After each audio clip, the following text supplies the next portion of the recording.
I'm Kourtney Smith. And I'm Elyse Sharp. And we are two nerds who are here to make Shakespeare easier to understand. In this podcast, we will explore as many dimensions to Shakespeare's plays as we can by looking at the text, examining the historical context in which the plays were written, and how his plays are viewed through modern lenses of feminism, racism, classism, colonialism, nationalism, ableism, all of the isms.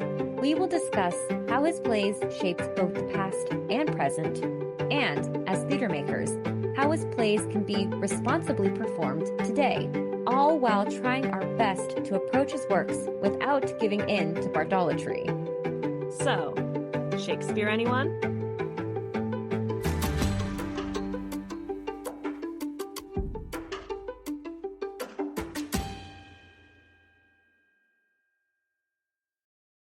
Hi, listeners. Want to support Shakespeare Anyone? Visit shakespeareanyone.com/support or check out the links in our episode description. Now, onto the episode. Hi, Elyse. Hi, Kourtney. How are you today? I'm doing pretty well. How are you? I'm also doing well. As always, I feel like as always, I'm always really excited to talk Shakespeare with you. I'm also really excited. I mean, listeners won't know this, but we spent like 45 minutes before we were like, oh, we should really clock into the Shakespeare podcast. We should actually talk, record. And we were just talking about Shakespeare and talking about this play and how excited we are to be studying it more. This is our Stuff to Chew On episode for As You Like It. And Kourtney, for anyone who hasn't listened to a Stuff to Chew On before, what do we do in these episodes?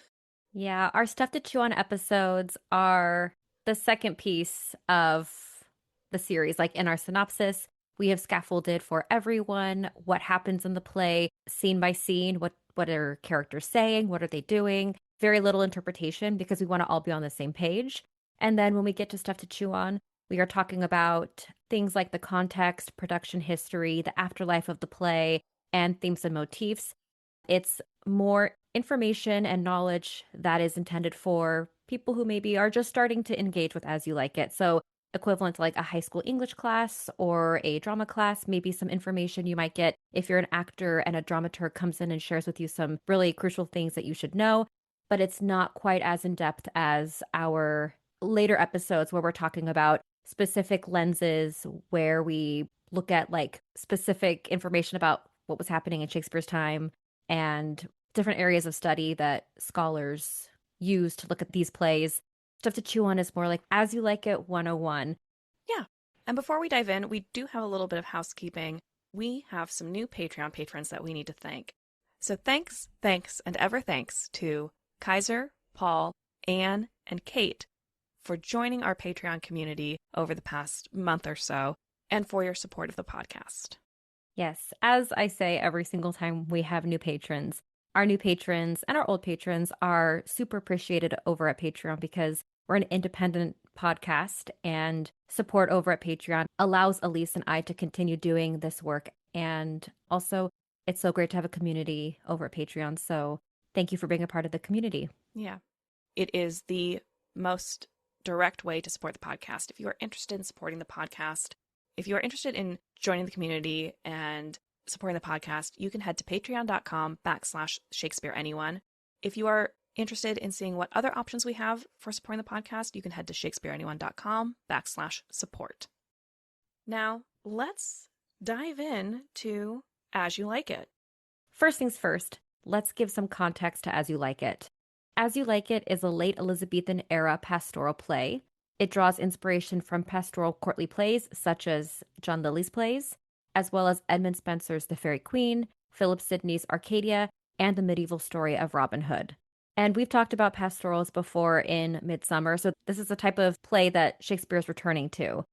And As You Like It also draws inspiration from outdoor entertainments staged for Elizabeth during her summer progresses, like her visits to different summer homes of different courtiers, as well as her own summer homes. So think of A Midsummer Night's Dream and the lake where there would be pageants and performance I Saw a Mermaid on a Dolphin's Back from A Midsummer Night's Dream. So it's taking inspiration from that type of entertainment for Elizabeth, which A Midsummer Night's Dream also took inspiration from the pageant. So we're seeing, again, a continuation of this type of entertainment in Shakespeare's plays.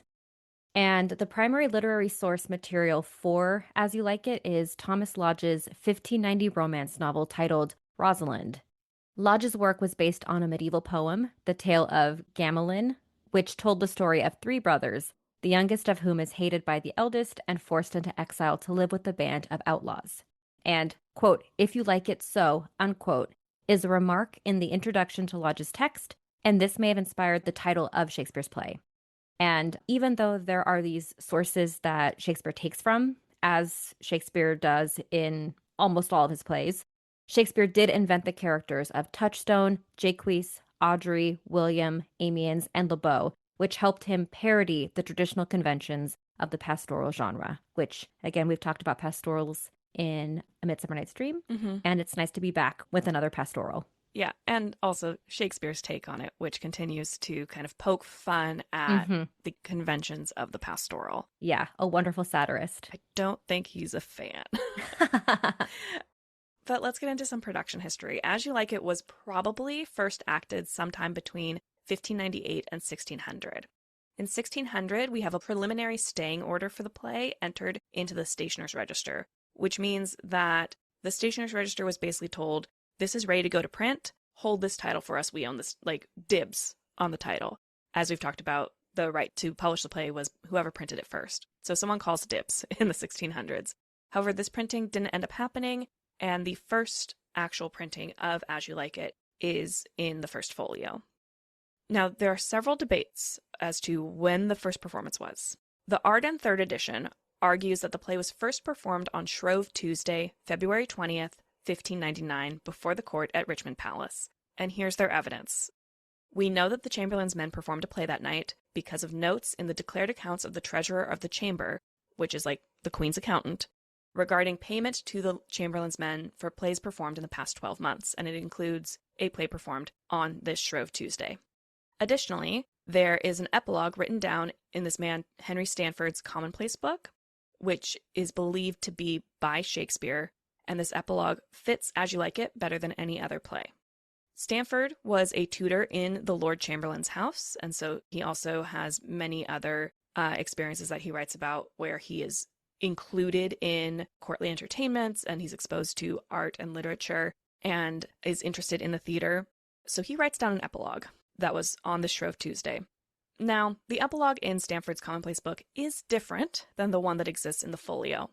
However, scholars who have studied epilogues note that it's very common for plays to use an epilogue once and discard it during this time. It was common for plays to use different epilogues depending on the audience and where they were performing, as well as when a play was new, to sort of ask for support and forgiveness if it had any faults to it.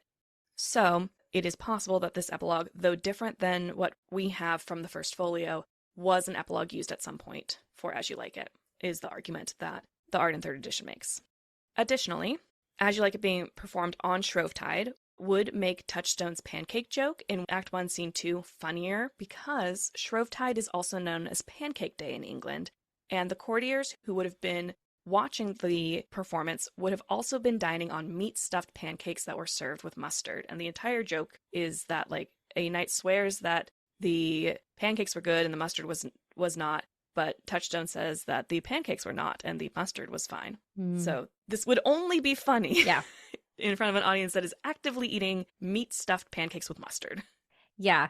It reminds me of Twelfth Night, where there are jokes that are specifically written into the play for the lawyers in the Inns of Court. Yeah. So they're not necessarily super funny to us, but they're very funny to the audience. Right. Shakespeare knows his audience. Yes.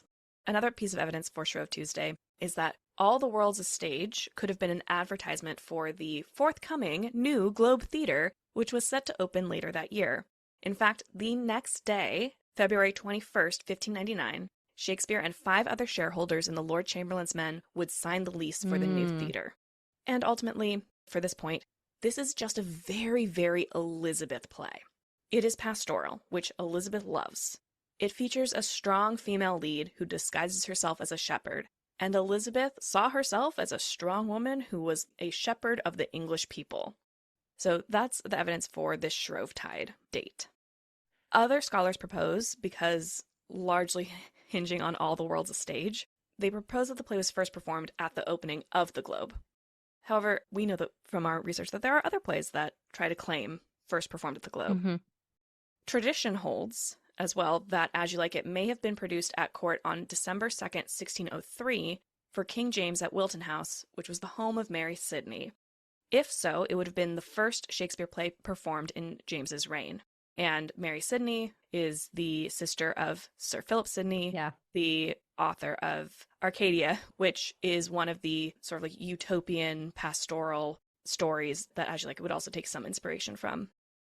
The only specific documentary evidence of a performance of As You Like It in Shakespeare's lifetime links the play to Blackfriars Theatre instead of the Globe. A document from 1669 names As You Like It among a list of plays from the old Blackfriars Theatre that were transferring into possession to another theatre company.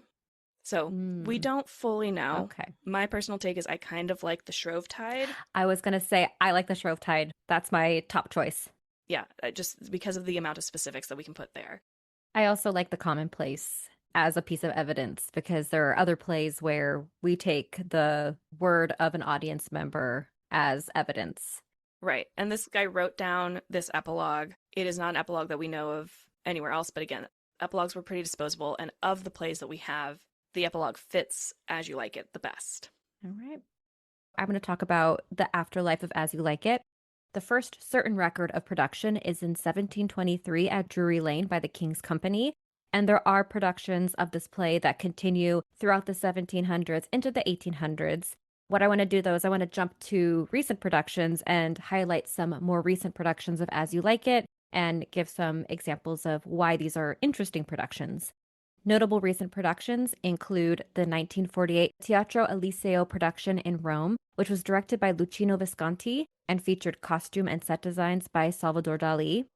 The longest-running Broadway production starred Katharine Hepburn as Rosalind, Cloris Leachman as Celia, William Prince as Orlando, and Ernest Thesiger as Jaques, and it was directed by Michael Benthall. It ran for 145 performances in 1950. Another notable production was at the 2005 Stratford Festival in Stratford, Ontario, which was set in the 1960s and featured Shakespeare's lyrics set to music written by the Bare Naked Ladies. And then Shakespeare's Globe staged the play in 2023 in an adaptation that was noted for its LGBT/queer presentation of the play. Last, in September 2026, there will be an all-male production from the Royal Shakespeare Company starring Jonathan Groff as Rosalind and Fiseo Akinyade as Celia. And I also want to note that All the World's a Stage is one of the most famous Shakespeare speeches.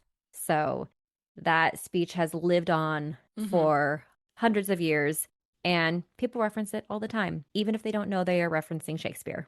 Right.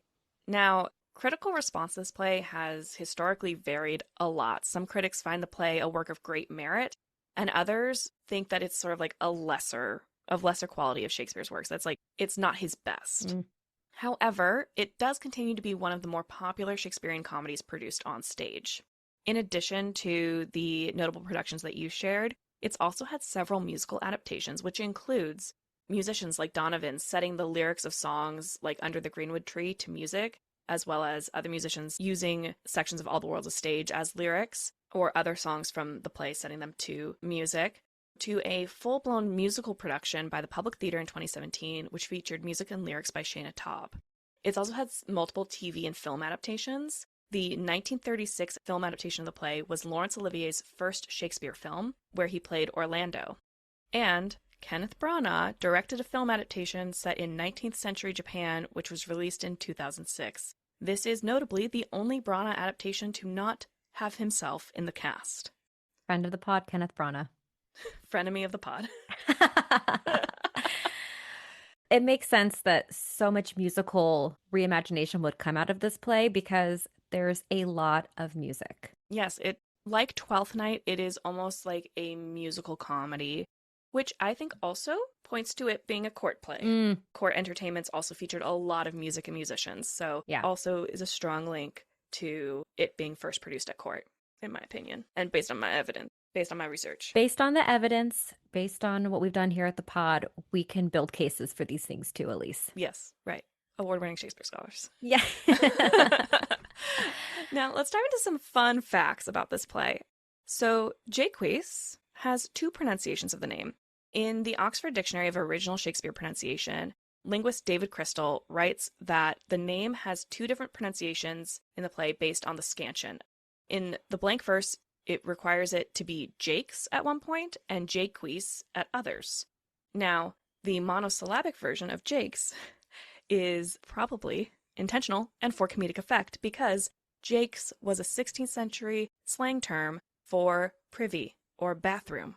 And in one scene, Touchstone refers to Jaques as, quote, master whatchamacallit, unquote, rather than say the coarse word Jakes in mixed company. I knew that Jake's was a slang word for privy. I totally forgot it until you mentioned that because I have a friend named Jake. And when I read a footnote that said Jake's was a slang word for privy, I texted him and told him that his name was slang for the privy. Yeah. Which is very, very funny. It reminds me, not to go back to Twelfth Night, but I feel like there's going to be a lot of like linkage between these two plays. It reminds me of the toilet humor with MOAI. Yeah. And it also makes that like Touchstone master whatchamacallit. It's not just Touchstone being like, I don't remember this guy's name. It's also him being like, I can't say it. I'm trying to be polite right now. Yeah. Another fun fact is that As You Like It is one of only two plays of the period that have a female character deliver the epilogue. The other play is John Lilly's Galatea. And we have talked about Galatea with friend of the pod, Dr. Simone Chess. And this is a play that we mentioned earlier was one of John Lilly's courtly plays that would have inspired this. Now, as another fun fact, if the first performance was on that Shrovetide, 1599, this would change the perception of who played Touchstone. So scholars have typically believed that Robert Armin was Touchstone. However, based on that timeline, this is too early, and Kemp would have played the role. If we think about Kemp playing this role, there are aspects of Touchstone that make more sense for Kemp than Armin.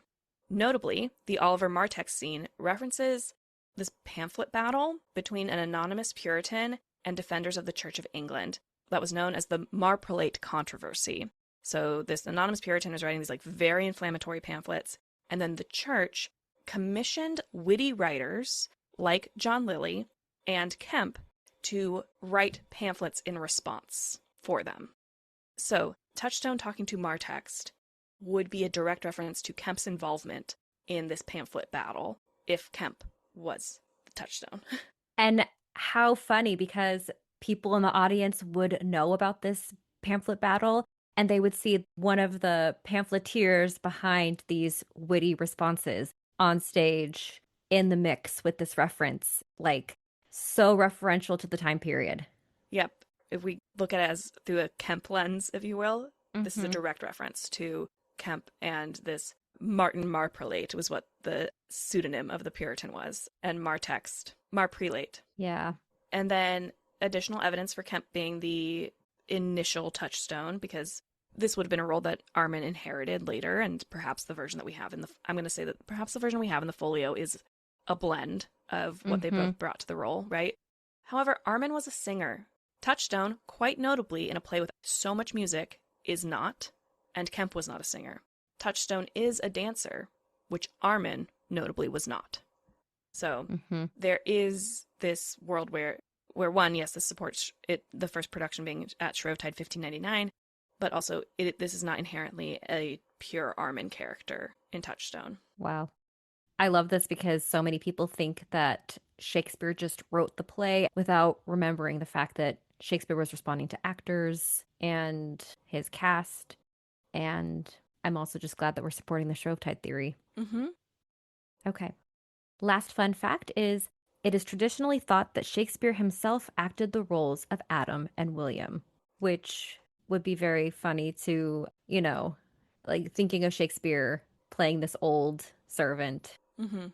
it's also not unlike him in other roles that, like, Hamlet's father's ghost, the ghost of King Hamlet. Yeah. He tends to, when he's on stage, take these older gentleman roles.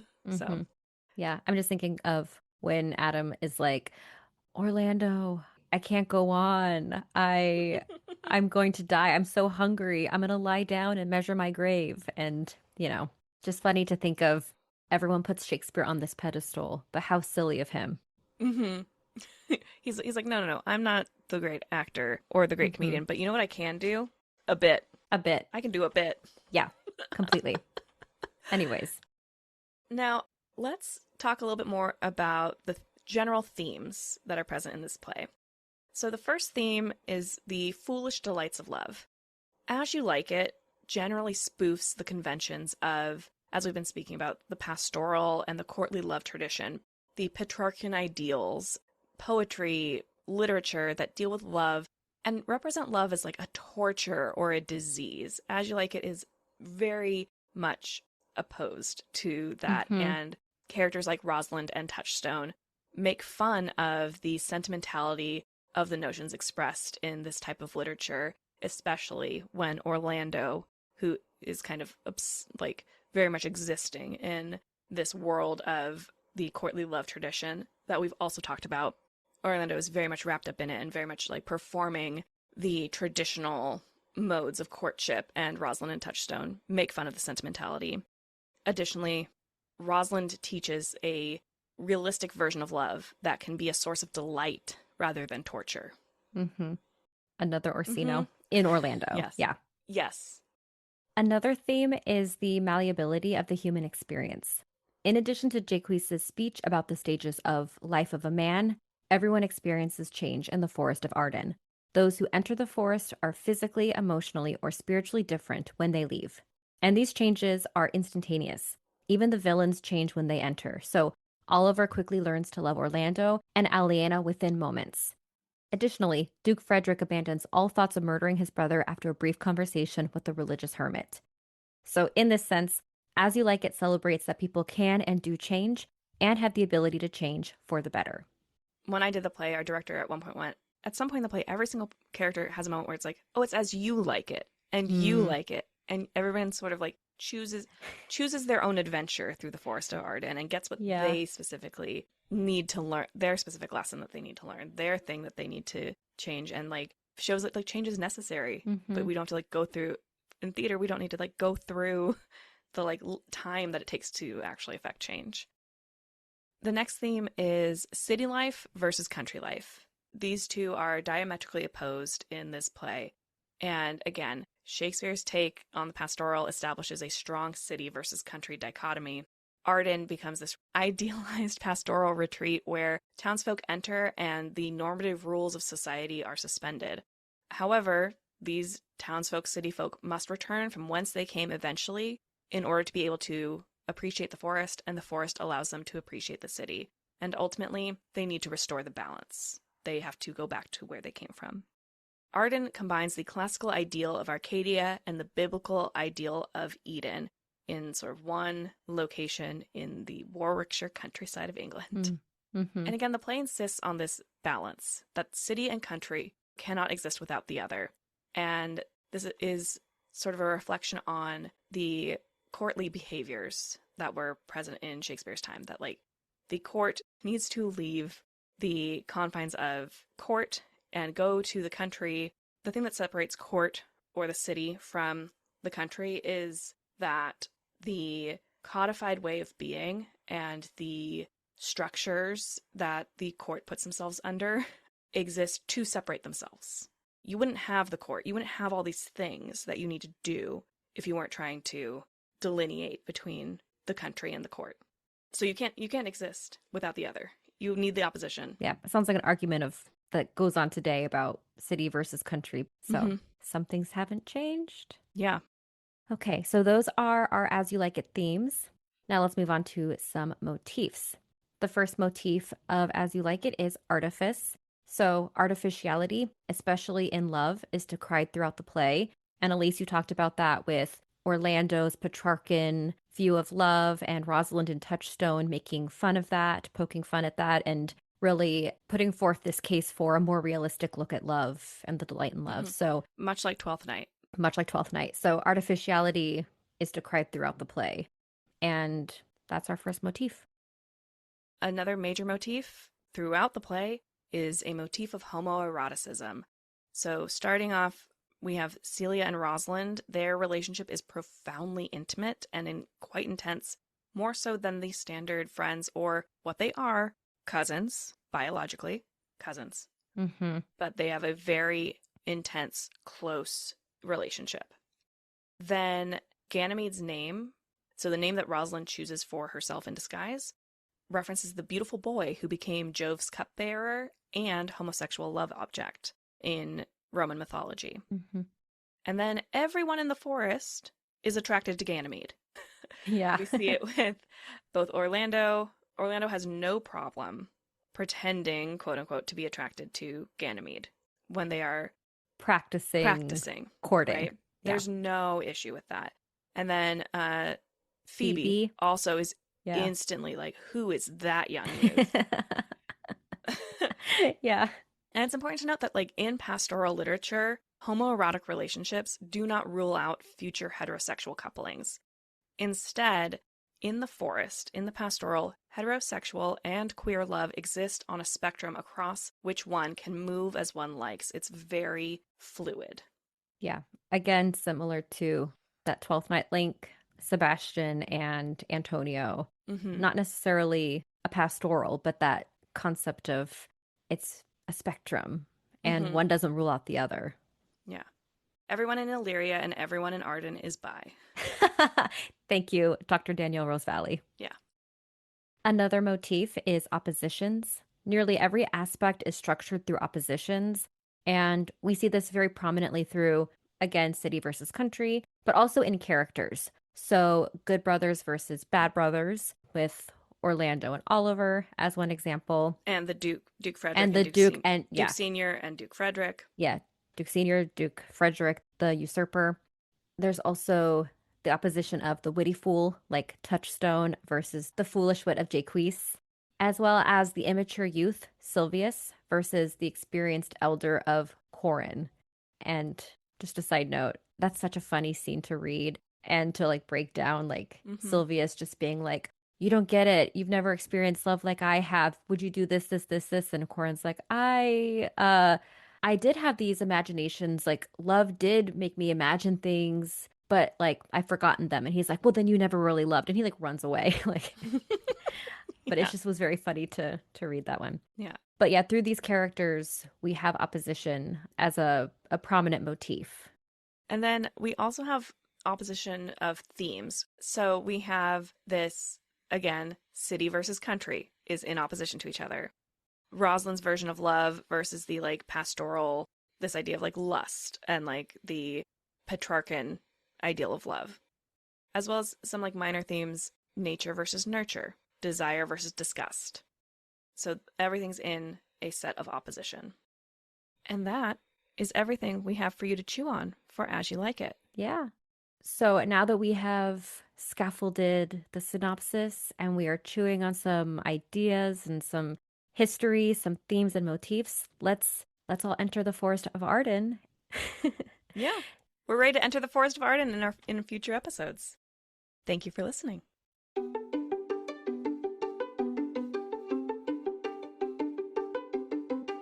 I'm Kourtney Smith. And I'm Elyse Sharp. This is Shakespeare Anyone? Thank you so much for listening to Shakespeare Anyone. Works referenced in this episode are available in the episode description. Our theme music is Neverending Minute by Sounds Like Sander. If you would like to support us, visit shakespeareanyone.com/support or check out the links in our episode description. You can also hit the subscribe button, like us, leave a comment, write a review, share us on social media, tell a friend about us, all the things. We'd appreciate it.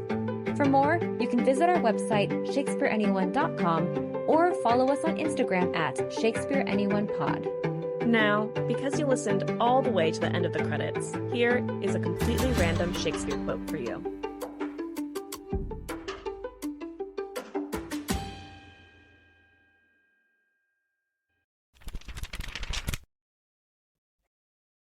From The Merchant of Venice, Act 2, Scene 9, said by Portia. To offend and judge are distinct offices and of opposed natures.